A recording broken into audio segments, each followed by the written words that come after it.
Hello po mga kababayan, kamusta po kayong lahat? And once again, welcome back to another episode of Simply Talkies Vlog, your underrated vlogger. So ang pag-uusapan natin mga kababayan ay ito pong si Ka Eric Celis. Yung pong dating kadre at tinatawag ko pong once a rebel, always a rebel. So yun po nangyari, di ba? May ebidensya naman. Thanks to this kangaroo court, di ba? Asal, komunista lang. Asal, rebelde lang. Tapos sinabi niya rin yan sa show nila, di ba? Doon siya nung nandun siya. Pinipigilan ko lang ang sarili ko na wag mayurakan ang aking puri. Otherwise, ako'y magluluhod muli sa MPA at babalik ako sa kanila. Tama lang. Once a rebel, always a rebel. Dito po, ang pag-uusapan natin ay meron pong malaking ibinunyag si Representative Tambunting, yung pong chairman doon sa legislative franchise hearing para po sa SMNI. At para na rin to dito sa dalawang ulalo na ito na sumasahod ng 100,000 pesos a month as a talent of SMNI. Ganyan po karami ng pera ni Quiboloy! Eto lang mga kababayan, bago natin ituloy ito. Bago muna, i-flex muna natin tong Haya Nature Resort. For more details, punta po kayo sa kanilang Facebook page. At ganun din po, nagpapasalamat tayo sa lahat ng ating channel members, followers, subscribers, likers, at nag-share ng ating videos. May God bless you all po. No? So eto na. No? Eto lang mga kababayan ang sinasabi ko sa inyo. Ang daming pera ni Quiboloy. Paano siya nagkaroon ng ganyang kalaking pera? Ang laki ng simbahan nila. Meron siyang mansion dyan sa Davao. Di ba? Tapos yung kinikwento ni Mike Abe. Napanood ko po yon, Sir Mike ha. Congrats po sa inyo at ibinunyag nyo po yung katotohanan tungkol kay Quiboloy. Panoorin nyo po yung kanyang vlog kahapon. December 11 na vlog. Makikita nyo. No? Kasi ako naniniwala kay Mike Abe kasi ang tagal niya diyan sa SMNI. 15 years daw siya diyan, di ba? Last year lang siya nag-quit because si Kibs, si disappointing son of God, nakikialam. Ba't siya nakikialam? Sabihin niyo, sabi nila, always separate the church and the government. Pero hindi po applicable kay Quiboloy yun. Ang daming kwarta ni Kupal. Biri mo 100,000 dito sa dalawang ungas na ito na fake news peddlers. Tapos si Jason si another harsh critic at fake news peddler ng Pangulong Bongbong Marcos. 1 million pesos a month for consultancy. Paano po yung ibang mga talent dyan, yung ibang consultant dyan? Alam nyo na kung sino tinutukoy natin, magkano? Ang daming kwarta ni Quiboloy. Ano po ba yung mga kaso ni Quiboloy dito sa Amerika? Di ba wanted yan ng FBI? Hindi ko alam bakit ayaw manghingi ng extradition tong FBI. Natatakot ba kayo kay Quiboloy? Kasi sabi ni Quiboloy, stop! Di ba powerful siya, siya ang appointing son of God. Ang sabi ko naman, disappointing. Utang ginamit mo pa ang Diyos, yung Diyos Ama, para ipangalandakan sa buong mundo na ikaw ang appointed son of God. Ikaw ba talaga? Ano ang katunayan? Nasaan yung revelation? na talagang alam namin, asan yung ebidensya? Diba? Kaya nga, baka sabi ni Quiboloy, yung Beatitudes, blessed are those who do not see, but believe. Hindi applicable sa iyo yung Quiboloy. Applicable lang yon sa Son of God. Baka daig mo pa si Jesus Christ Si Jesus Christ nga, walang kayamanan sa lupa nung nagkatawang tao. Ikaw, putang ira. Pasensya naman mga kababayan. Putik. Ang daming kwarta. Anong sabi ni Mike Abe? Pa-golf lang kami. Pa-travel lang kami. Putang ina. Tapos yung mga miyembro mo, Sabi ko na nga ba eh, if you want to be rich, if you want a very lucrative lifestyle, build your own church. I-search nyo. Hindi naman po lahat ng simbahan ay mayayaman. Pero i-search nyo. Tignan nyo yung mga pastor na may sariling simbahan, may sariling denominasyon. Even the Catholic Church, tignan nyo yung mga simbahan nila. Tapos tignan nyo yung membro nila. Hindi naman po ako antichrist o agnostic, no? O antichrist. Ano ba yun?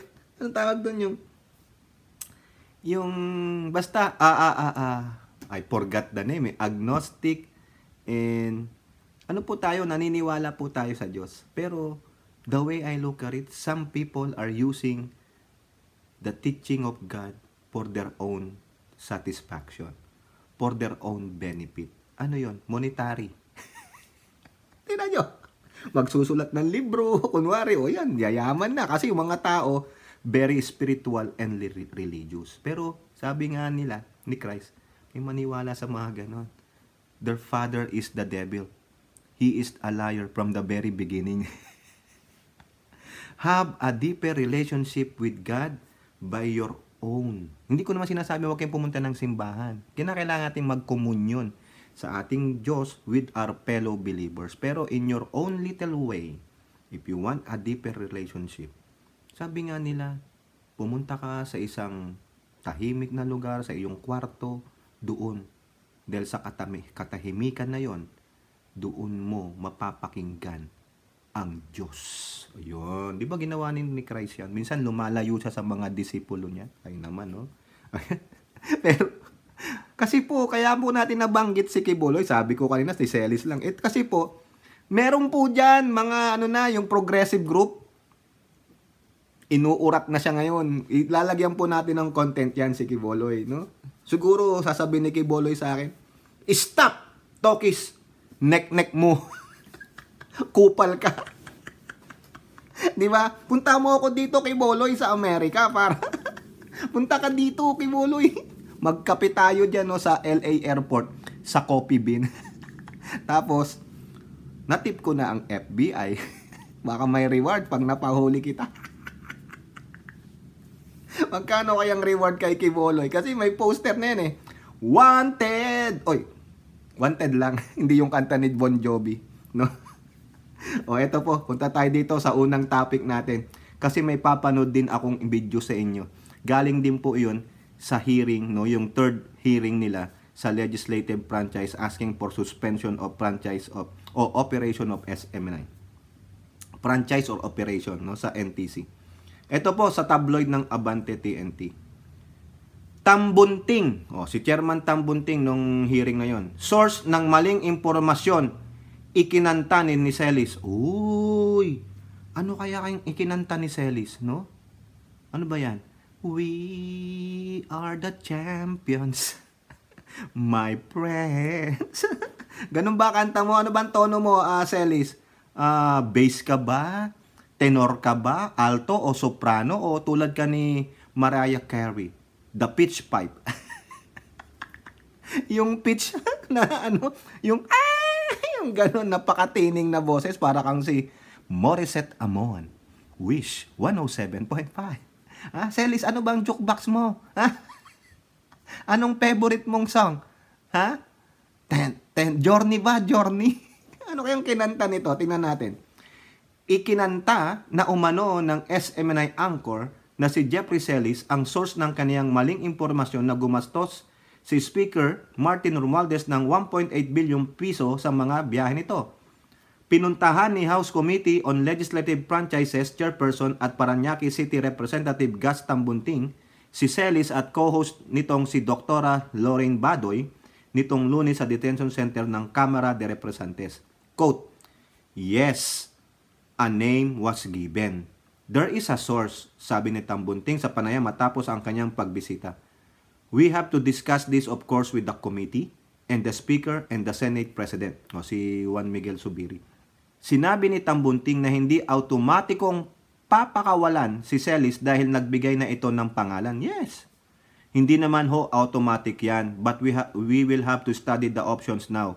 But it's one step forward. If the person na ibinigay po niya ay totoo at talagang isang buhay na tao at talagang dun naman ay nagtatrabaho, that will lighten their guilt.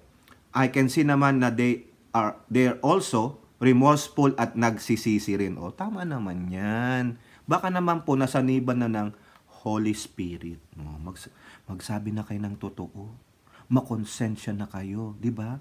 Truth that matters nga ang SMNI. Diba? Truth hurts. But can they handle the truth? O, diba? Sabi nga dun sa palabas ni Tom Cruise, can you handle the truth? Yun. Di po ba?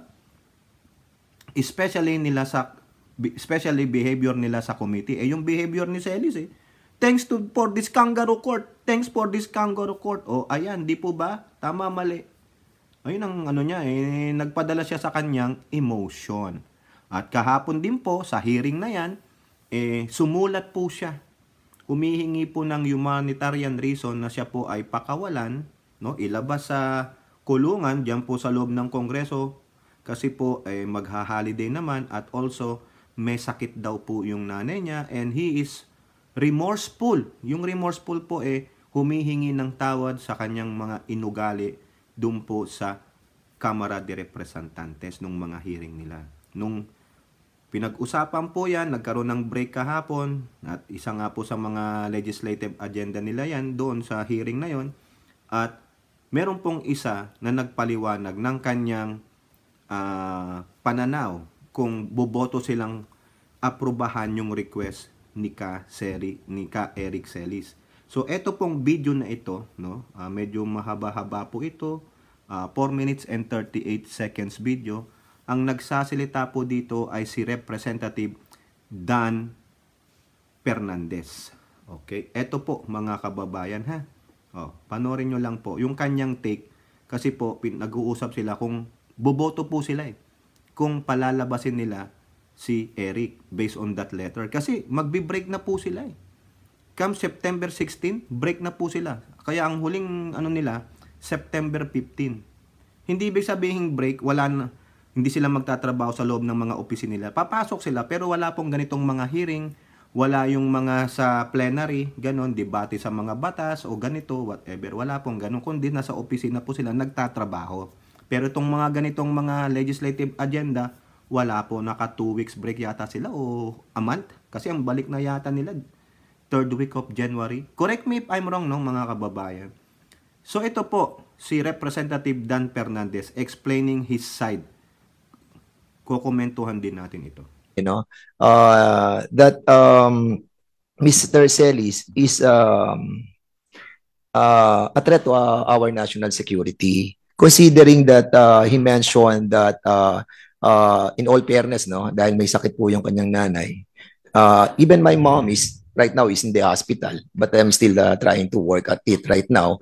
But I think we have this kind of situation wherein nagkaroon po ng mistrust and distrust yung ating pong hearing regarding Mr. Celis. And even the president of this country have signed a new national security policy comprising 2023 and 2028. And this in this policy that was signed by the president, it encompasses the meaning of security of this country, the national security. It only not includes the national sovereignty, the territorial integrity, but including the political stability and public security. Thereby, ito pong si Mr. Celis, no? Because of non-disclosure of his false information, have lead to animosity and adversity between the upper and the lower chamber. And as a matter of fact, Mr. Chairman, ako mismo, yung mga empleyado ko, hindi lang naman po tayo nag-aaproba ng budget dito ng different departments. We also have a constant daily communication with the different employees of the upper chamber. We are amending laws, we are drafting and crafting house bills, and we have a constant communication with them. Yung isang empleyado, Mr. Chairman, kausap yung isang empleyado ng senador.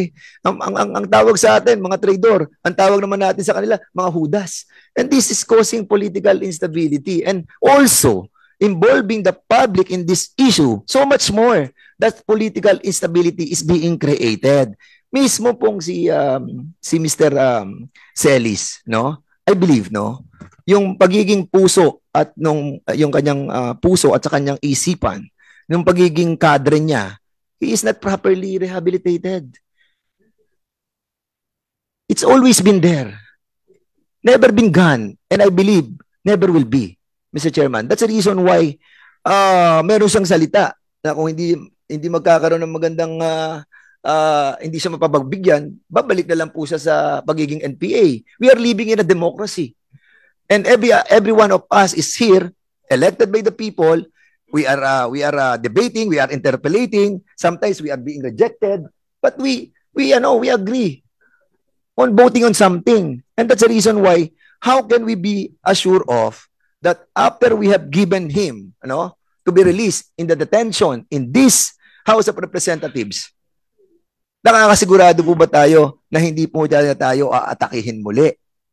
And we have been elected by the people and it is our right to vote, di ba, on something that pertains to our national security. At sa paningin ko po, Mr. Chairman, hindi pa po napapanahon, no? Now, in relation naman po kay Mrs. Badoy, I leave it to the discretion of this committee if we're going to release her, because siya naman po ay nagsinungaling lamang dito sa committee ito, and probably out of the good courtesy of this committee, we can release her. But of course, yung binitawan ni Mr.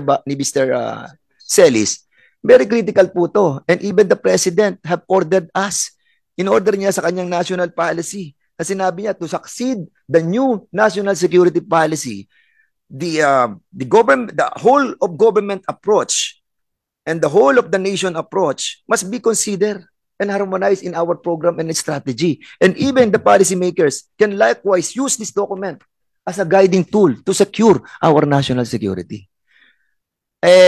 Nakakatakot po. But unless that, yun na nga po, magsalita po si Mr. Celis that he will respect the decision of this committee, then I will change my consideration.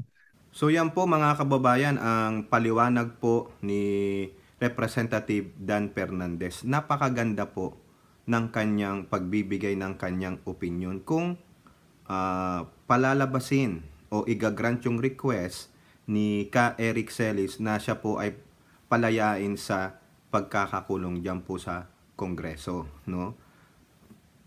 Ang mahalaga doon na nakita ko na sinabi ni Congressman Fernandez, national security at hindi na reform si Ka Eric bilang kadre ng MPA. Kung totoo man na siya ay kadre ng MPA. Kasi pinangangalandakan niya po yan sa kanilang show. So therefore, siguro, kadre nga siya ng MPA. However, he makes it more worse, no?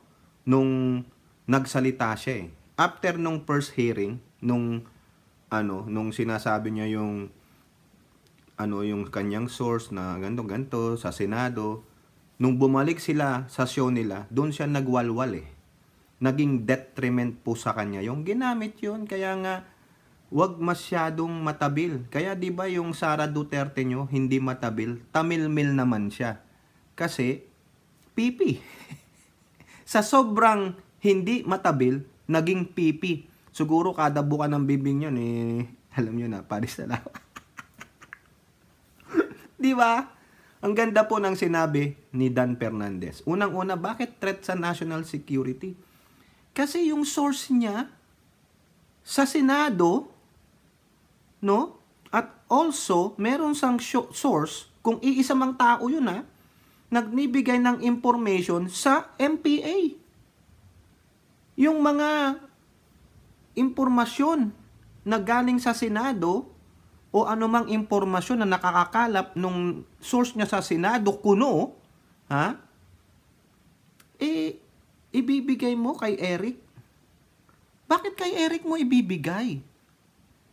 Eh kung ang laman nun ay about national security, di ba dapat ipaalam mo yan sa ating mga otoridad na merong naglalabas ng sensitive information coming from these legislative bodies o whatever na impormasyon na nakakalap mo, maski na hindi yung nasa Senado o di kaya yung taong informante ng MPA, nakakakuha ka ng impormasyon tapos hindi mo ibibigay sa otoridad. You are agent of what? Doble kara ka ba? Double agent ka ba, Ka Eric? 'Di ba? It's a threat to national security. Hindi lang 'yun nandun sa Senado, hindi lang yung source mo sa information intelligence ng MPA. Pati ikaw threat ka sa national security kasi what? You will use that information to threaten anyone in the government. 'Di ba? Pwede mo silang i-blackmail. Pwede mong ibigay yung information na 'yan sa mga kalaban ng bayan. Yung show yung laban ng bayan, naging kalaban ng bayan. Tama mali, mga kababayan. Napag-usapan lang namin to ng kaibigan namin bago to naganap tong hearing na sinasabi ni Dan Fernandez. Nag-usap kami ng friend ko 3 days ago prior to this na sinasabi niya, alam mo bro, hindi usapin yung yung 1.8 billion dyan eh. It is the threat to national security, yung ginawa ng tao sa Senado. Which is correct. Di ba? Sila Jinggoy nga. Yung nag-executive session, may lumabas na leak na sila daw, siyam, kasama siya, napapayag ibalik yung CIF ni Tamilmil. Di ba galit na galit siya? Sino nag-leak nun? Hanggang ngayon, wala pa yung resulta yung investigasyon ni Senator Binay kasi siya ang inassign dyan na mag-imbestiga. Hanggang ngayon, wala pa po. Magdadalawang buwan na yan. Di ba? So therefore, meron. Sino? Pinangalanan na daw. Sabi niya, kumanta na. Kumanta na si Eric ng He Did It My Way. I did it my way. Di ba? Ngayon ang tanong, ilalabas kaya yan ng Kongreso? Kung sino man yan? Para po malaman namin. Para naman, mabigyan nyo kami ng magandang content, mabatikos namin sila. At makasuhan ng mga yan. They are threat to our national security at ipinakita po ni good Congressman Dan Fernandez kung ano po yung national security ng Pangulong Bongbong Marcos. Dapat mag-abide sila doon. And Dan Fernandez sees that Ka Eric Celis is a threat to national security. Also, pangalawang punto niya, hindi siya na-reform as kadre. Di ba pag surrendery ka, dapat pupunta ka sa mga yung programa ng gobyerno para mawala yung pagiging komunista mo. Mawala yung pagiging subversibo mo. Pero doon po sa pinakita ni Eric nung sinabi niyang maglulumuhod siya sa MPA, nandun pa rin yung pagiging isang subversibo niya. Tama na naman po ang punto ni Congressman Dan Fernandez. Hindi siya na-reform as a kadre. No. Nandun pa rin. Hindi siya totally reform. Kaya nagkamali kung sino man yung naglagay sa kanya dyan. No? Minadali siguro ang pagre-reforma sa kanya. O nagkunwari siyang reformado na siya para patuloy siyang makapanira in the disguise of laban kasama ng bayan. Di ba? Bri mo nakakuha ka ng impormasyon na ganito, MPA si ganito, whatever. Saan galing yun? Bakit nilalabas nyo sa madlang people? Di ba dapat ibigay na kaagad sa authority para ma-actionan nila yan? Whether in court or in our military, mahuli sila. Mahuli kung sino yung mga spy, mga double agent. Kaya nga tinatanong natin si Ka Eric, are you a double agent? Espionage yan. Kaya nga threat ka sa national security and you are not totally reformed as a cadre. Hindi hilaw. Hilaw na reform ka. Kasi dun lang si inaction mo eh. Thanks to this kangaroo court, gumaganon pa siya. Tapos yung sinabi niya na maglulumuhod siya para lang maibalik siya sa MPA. Ginamit mo lang ang kung sinong institusyon ang nagreforma sa'yo at tumanggap sa'yo para bigyan ka ng amnestiya. Kaya yan, paalala po sa National Amnesty Council na binuo ng Pangulong Bongbong Marcos. make sure na itong bibigyan nyo ng amnestiya ng mga terorista, mga insurgents, suriin nyo maigi. I-bet ninyo maigi. Ibig sabihin ng betting, lahat ng makatotohanang impormasyon hanapin ninyo. Hindi yung hilaw, hindi yung daw, hindi yung sabi-sabi, hindi yung marites. Kailangan 1,000% ang legitimacy, ang betting niyan. Kasi tingnan nyo nangyari kay Celis. Ang tagal nila sa bundok niyan. Totally immersed sila. The immersion program is deeply rooted into their veins. Paano nyo yan tatanggalin? Si Ka Eric, ilang taon siya, ilang buwan siya nagpunta sa programa ng gobyerno para mawala yung kanyang subversive attitude, subversive action. O ngayon lumabas. Tapos palalabasin ninyo. Ano ang chances niyan? What is the guarantee na pag pinayagan siyang makalabas, babalik pa ba yan? Ilalagay nyo ba yan sa no-fly list zone? O yung list, no-fly list, yung blacklist siya? Sa watch list? Na hindi siya makalabas ng bansa? Hindi nga makalabas ng bansa, pero mamumundok. Lalabanan na ang gobyerno. Kasi, ginawa na niyan dati. At sinabi niya, maglulumuhod siya. Nayurakan na ang kanyang puri. Gagawin niya yan. Yan ang dapat makita ng committee na ito. Na pag pinayagan ba natin siyang lumabas after na sabi niya remorseful siya, may sakit ang nanay niya o granting, at also binigay niya na ang kanyang source at hindi na siya uulit ng ganun yung unruly behavior niya sa mga hearing.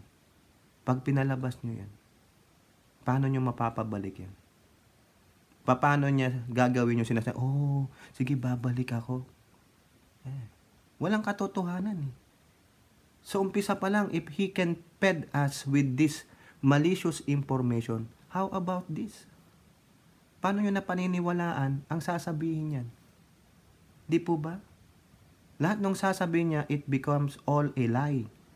Sa Tagalog, lahat ng sasabihin niya ay pawang mga kasinungalingan. Wala nang maniniwala sa kanya. Hindi na credible yung bawat salitang bibitawan niya. Yung bang letter? Makatotohanan yon?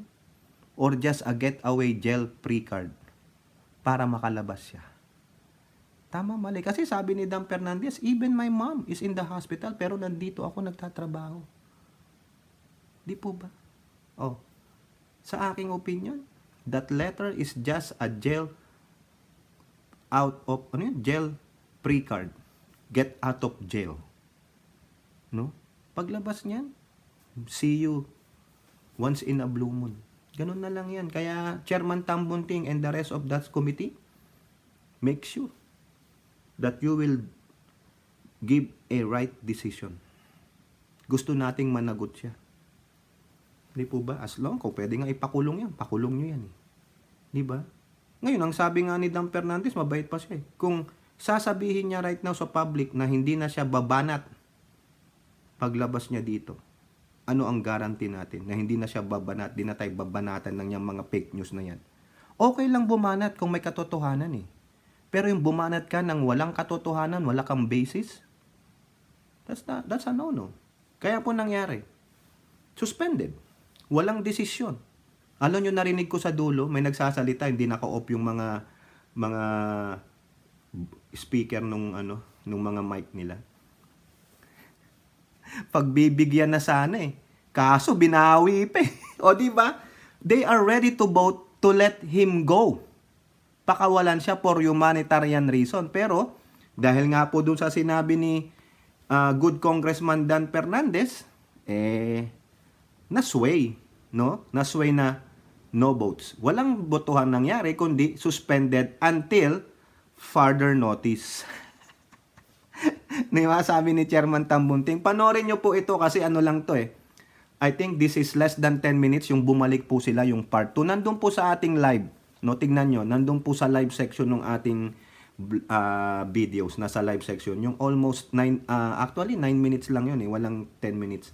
Panoorin nyo po, mapapakinggan nyo. Sabi nung isa eh, may nagsalita eh, pagbibigyan na sana eh. Kaso binawi pa eh. Good luck ka, Eric. Kasi ano napapala mo? You talk too much and because of your nagpadala ka sa emotion mo, nagbitaw ka ng mga salita na ngayon ay ginagamit sa'yo. Ginagamit ko rin sa'yo kasi sabi ko na noon pa eh, once a rebel, always a rebel. O ayan, tama ako, di ba? Maglulumuhod siya para manumbalik sa MPA. Thanks to this kangaroo court. Tapos nagbigay ng letter ngayon na nagmamakaawa. It's just a facade. Sa akin niya, opinion. No. Catch me if you can. It's another movie yun. Catch me if you can. Once I get out of here, once you let that door open, sabi nga ni Bird, free as a bird, catch me if you can. O kayo po mga kababayan, ano po inyong masasabi? Comment down below and don't forget to like and share. Hope to see you on the next videos. Bye-bye. God bless.